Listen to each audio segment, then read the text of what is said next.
Nakatanggap ako ng text eh. Okay. Siguro mga 1 month na.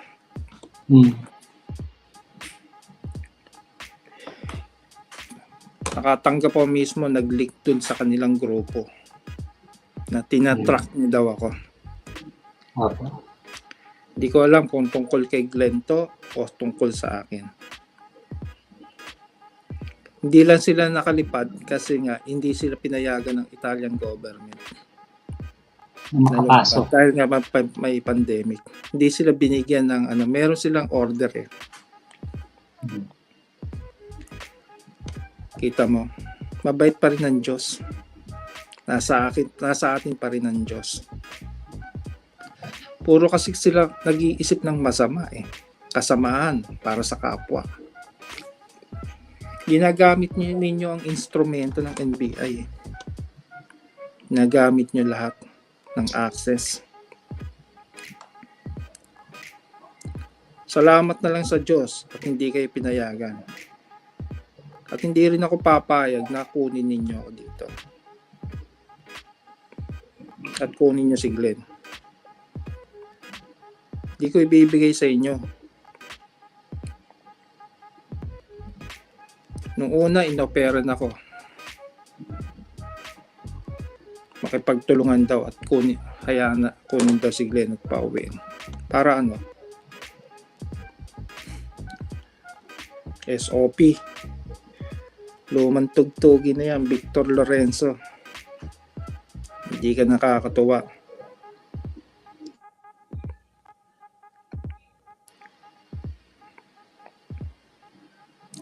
Tama ng panlalait po sa mga kababayan namin dyan. Pag-extortion mo.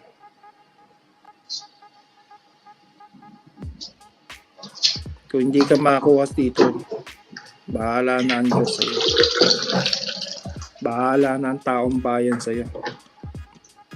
Nagamit mo kapangyarihan mo eh. Kayo mga tuta naman ni Vic Lorenzo, nagpapauto naman kayo. Sunod kayo sa amo ninyo. Na alam naman ninyo na mali kayo.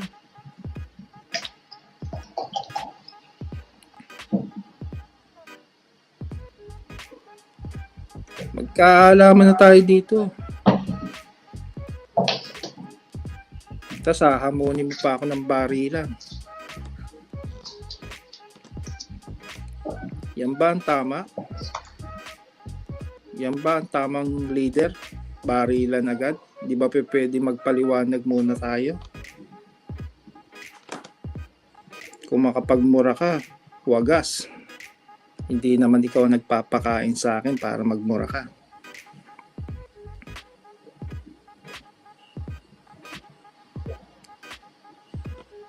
Buti na lang at tinuruan ako ng nanay ko na huwag magmura sa aking kapwa.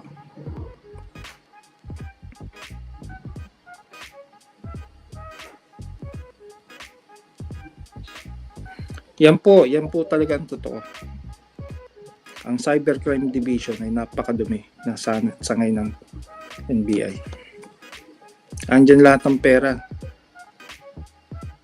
Extortion yan. Baka nga si Arn nakikinabang dyan eh. Vic, huwag ka na maglinis. Madumi ka na.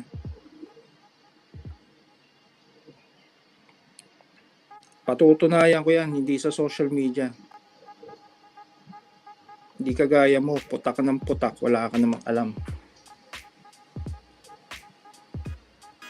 Hindi mo ako mahuhuli, Vic. At hindi ako magpapahuli sa'yo.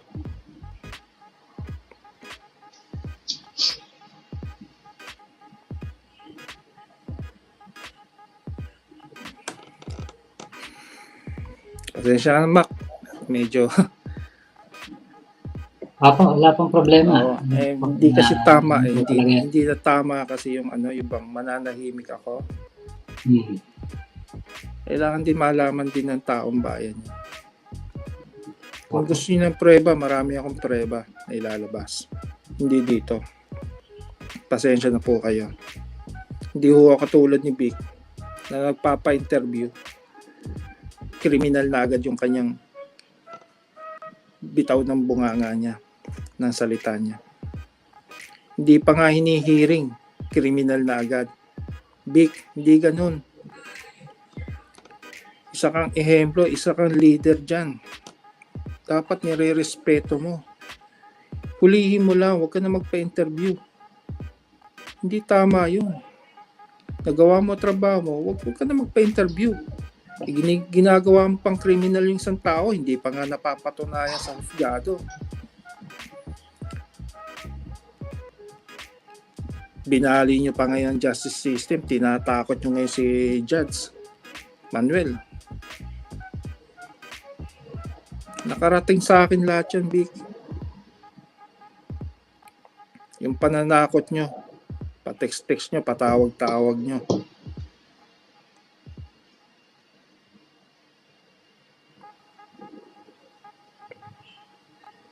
Gamitin mo ano mo, ahensya mo. Hulihin mo ko. Pailan mo ako ng kaso. Yan naman ang trabaho mo, di ba? Yan naman ang ginawa mo kay Francis eh. Diniretso mo agad. Hindi mo na dinaan sa due process. Ganyan ka ba, Vic, magtrabaho sa NBI? Hindi lahat ng NBI. Eto lang si Vic. Dahil ang mga kasama ko dyan ay mababait, marangal, masigasig. Eto lang, nahaluan ng bulok na kamatis.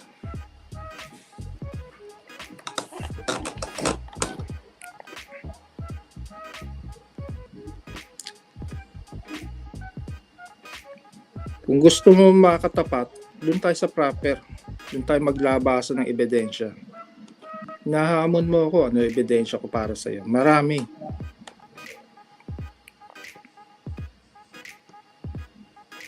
Marami, Vic. Galing din yan sa mga bata mo dyan. Itiniyatakwil ka. Nandidiri sa mga ginagawa mo dyan. Pati si Francis, kinikilan mo. Hindi ka ba nahiya? Ang uutusan mo pa, bata mo, para kumuha ng pera kay Francis. Walang hiya ka. Nakakulong na, peperahan mo pa. Di mo ba alam, Vic, yung kinukuha mong pera kay Francis, pambayad sa bigas yun, na itinulong niya?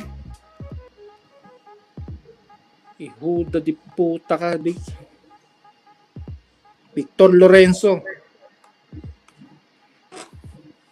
Mahiya kayo ng grupo mo.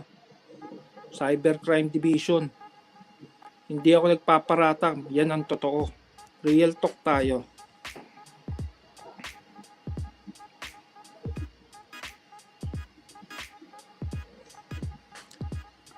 Sige, Mac. Tuloy mo na. Okay po. Yan. Ang daming galit po. Galit kanina. Eto, dito. Kay Vic Lorenzo. Truth Undefeated. Salamat, Sir Alpha. Evelyn Rosada, hello po, sana makasali po ako sa raffle. Sige po, sali lang po kayo. Si Sir Bongo, Sir Alpha Romeo, magtiwala po kayo sa kanya. Pakiclick ang nakapin sa taas para manalo ng tablet. Sabi kay Tito ha. Mag-ingat ka palagi, Sir Alpha Romeo. Sabi ni Ate Eddie sa Kabiso. Shout out to you, Sir Glenn. God will bless you po.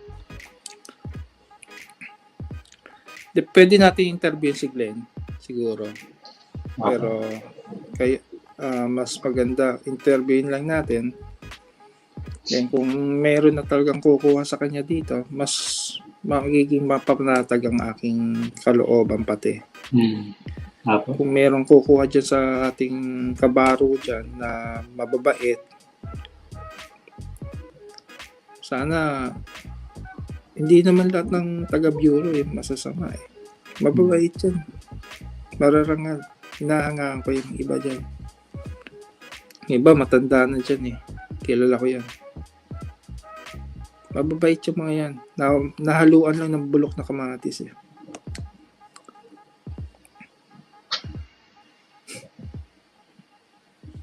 Kaya yun, Mac. Sino bang galit? Marami bang galit? Sabihin, marami pong mga FLM supporters na nagagalit nga po dahil po sa nagagalit sila dun sa inyong mga sinasabi dahil nga po nagagalit sila dun sa tao, hindi po sa inyo. Nagagalit sila dun kay Vic dahil nga po sa inyong paghahayag po. Hindi, ang sa akin naman, kung may masama po akong nasabi, bahala na po kayo. At ako'y humihingi ng tawad sa inyo. Kung ako po'y nasaring ko ang inyong damdamin, ako'y humihingi ng tawad sa inyo. Ako'y tao lang po katulad ninyo na normal lang po akong buhay ko. Ako'y may puso lamang, may isang pamilya na binubuhay. Masaya na po rin ako nakakakita ng tumutulong na tao. Dahil yun po ang pangarap ko, tumulong din po eh. Mula nung bata ko, yun din po ang ginagawa ko. Kaya siguro po isa na rin ninyo akong taga-suporta kay Francis. Isa rin po ang tagahanga. Kaya siguro, kaya ko po nailalabas itong mga bagay na ito. Dahil yun po ang ayun po ang katotohanan. Hindi po gawa-gawa yan. Wala naman akong galit sa mga tao na nag-ano kay Francis. Ang inaano ko lang, mali po sila eh. Mali ang kanilang landas na tinatagas. Binabali nila ang kanilang sinumpaan. Pero Mac, saan ka nakakuha? Pambayad ng bigas na itinulong sa tao. Kukurakuti mo pa, paunti-unti. Pambayad ng bigas eh. Yung araw na yun, dun ako ng lambot eh. Ang nagsabi niya, mismong kasama ni Vic. Hindi si Francis na nagsabi niya. Yung inutusan niya. At hindi ko napapangalanan. Vic, galing mo Vic. The best ka. May mababuit pa rin tao na sa likod mo. Mabubuting tao. Nahangaan kita. Pare, okay ka. Salamat. Wala akong bibigay na pangalan dito.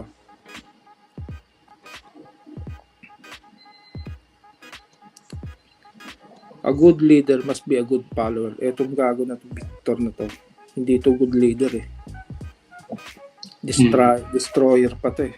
Distraction. Ang kabutihan. Bahala na sa iyo ang Diyos. Bahala na sa iyo si Lord. May kalalagyan ka rin. May pamilya ka rin, Dick, na pinakakain mo. Sana maging yung pinakakain mo maging ayos din sa pamilya mo. Sana wag silang dapuan ng sakit. Panalangin ka na. Wag sana madami ang pamilya dahil wala silang alam sa ginagawa mo. Isipin mo, pamilya mo, Vic. May pamilya ka, may 2 kang anak. Alam ko kung saan ka nakatira. Pero kung sinasabi mo, ako nagtitreat sa'yo, hindi kita ititreat. Hindi ako katulad mo. May puso pa rin ng Pilipino. Itinuruan pa rin ako ng nanay ko na gumalang. Rumespeto. Sana kung naririnig to ng pamilya mo, sana matauhan na. Magising na. Ikamunghi ka na. Itakwil ka na ng anak mo sa ginagawa mo.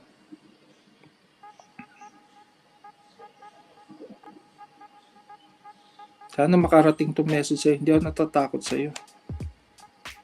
Para iparating sa buong sambayanan yung ginagawa mo. Yung ginagawa mo kay Francis, yung pananakot ninyo sa judge, sasabihin mo sa akin, asa ng ebidensya ko. Sino bang gago na magsasabi sa akin? Ito yung sinabi ni Vic. Wala. Sinabi niya ng kasamaan mo. Nag-link yan sa grupo mo. Bakit ang grupo mo may taksil sa'yo? Hindi mo hawak lahat. Bakit galit sa'yo? Baka hindi mo napartihan ng maganda. O nag-link tuloy. O nakaabot sa akin.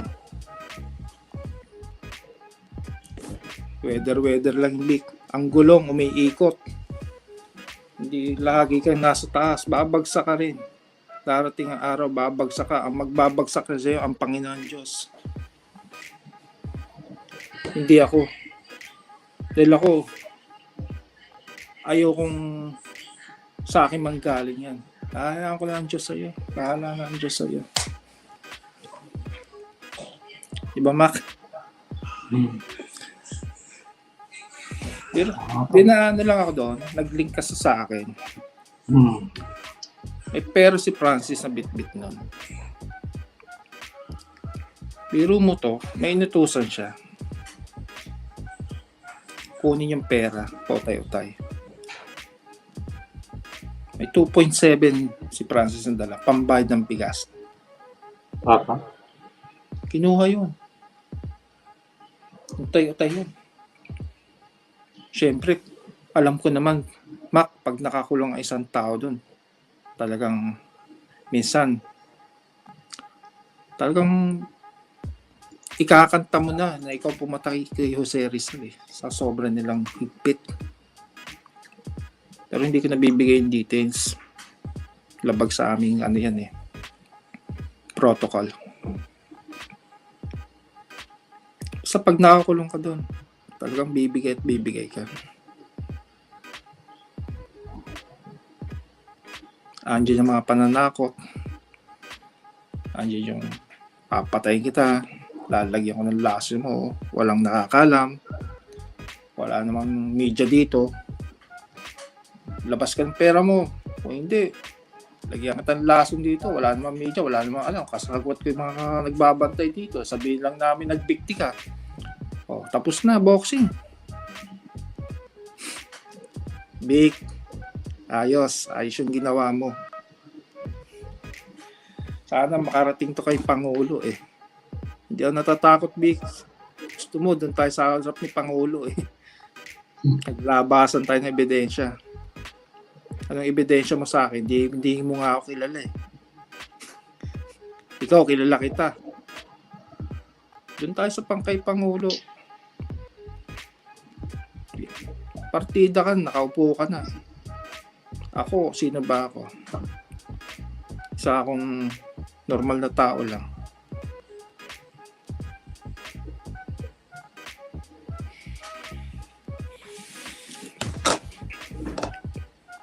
Yan lang.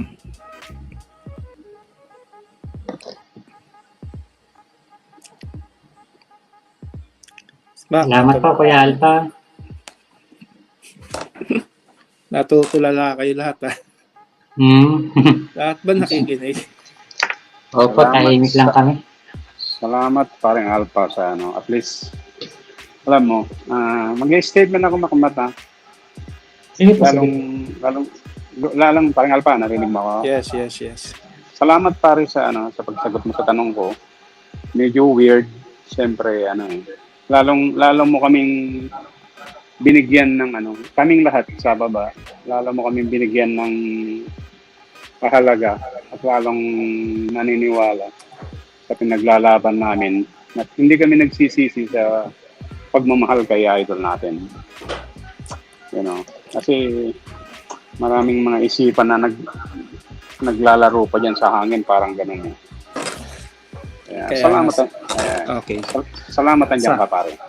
Ang sa akin naman na Sukir, gusto natin ng katarungan. Gusto natin na totoo. Kung ano ba yung totoo nangyari? Ito naman, mapapatunayan, hindi sa public. Kasi kaya nga tayo may batas. Doon natin dinggin ang mga hinaing natin. Lalong-lalo na itong kay Glenn. Doon natin ilagay. Doon kasi sila magpapatunay kung legit ba o hindi. Saka tayo maghusga. Kung yan legit, panalo. Kung hindi legit, walang problema. At least, tinry natin sa husgado. Kasi sila na mag-decide niyan. Kung ito bang totoong Glenn, ay totoong Norman Mancusi at siya gumamit. Paano nangyari yan? Doon lahat yan sa proper court. I-explain ni Glenn lahat yan. Details by details. Hindi sa public media o public social media. So, ang ating magagawa lamang sa panahon ngayon, isigaw natin, palumpagin natin, gisingin natin ang mga tulog. Napakasimple lang, kukunin lang yung tao. At least, Pag sila pumunta rito, embassy, DFA, legal process. So, kung may mangyari sa tao, negligence na nila. Sana walang mangyari. Sana mapatunayan natin ating pinaglalaban ay walang kasalanan si Francis. Yun ang gusto nating lumabas. Tama ba? Oo. Yun ang ating kailangan. Ilabas natin ang totoo.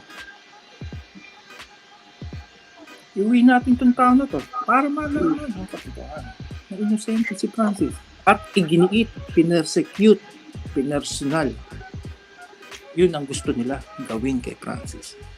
I-persecute, ikulong, pahirapan, perahan, kutsain. Kayo ba na atin yun na ginagawa ng tao dyan kay Francis? Ako hindi eh. Ayoko lang magsalita dahil mayroon tayong proper court eh. Tagal akong nanahimik. At tagal ko nang inilabas to sa mga abogado. Pero ako, hinintay ko. Kasi mayroon tayong court, naniniwala ako sa court. Naniniwala ako sa judge. Dahil ang lolo ko isang judge.